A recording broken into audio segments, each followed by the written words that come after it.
was probably back in my early days in the brokerage business and meeting Sir John Templeton and witnessing always speak positively, always speak about change and talk about the big picture down to the small picture, but focus on the big picture, which will drive the small picture.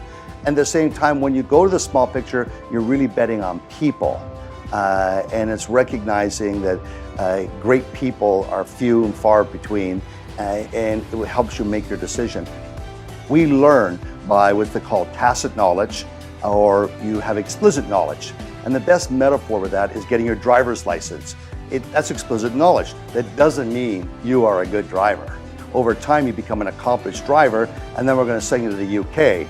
Now you have to learn all a new set of rules, take a test, it's explicit knowledge, and you have to learn on the opposite side of the road, that's tacit knowledge. That's the same thing with investing. And that's the same thing with meeting people, studying facts and trends and data mining and what they're doing. Now we're talking about explicit knowledge.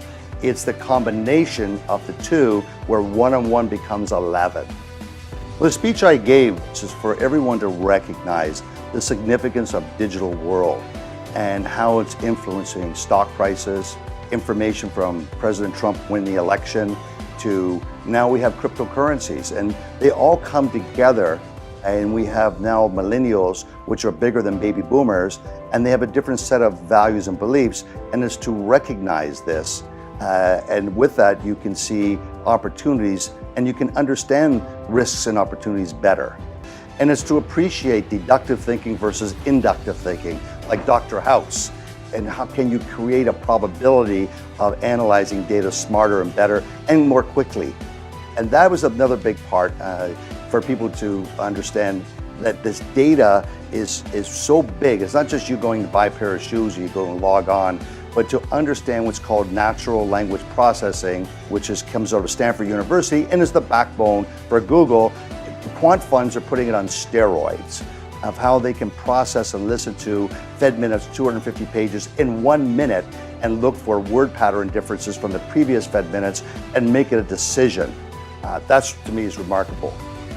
Well, I think I've had so many mentors, and I think it's having this sort of passion to grow and learn and being very curious. I thank my father, I thank my mother for this sort of inspiring to be curious, to learn and improve. At all times, be curious to learn and improve.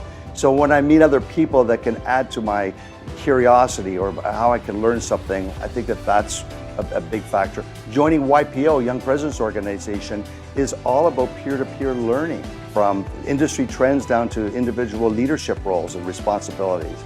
So I think that's the big factor. Life successes are nonlinear.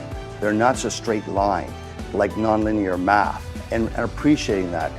Rules and regulations and math will try to make everything as linear as possible, but in fact, it's the nonlinear math. It's, I met this person all of a sudden because I had this other information I could catapult. Going to consensus because of my sons and Trevor inspiring me to learn about cryptocurrency, and then all of a sudden, Frank Juicer calling me, all of a sudden, these things connect at a hyperlink, a hyper speed. So I think that's how things evolve.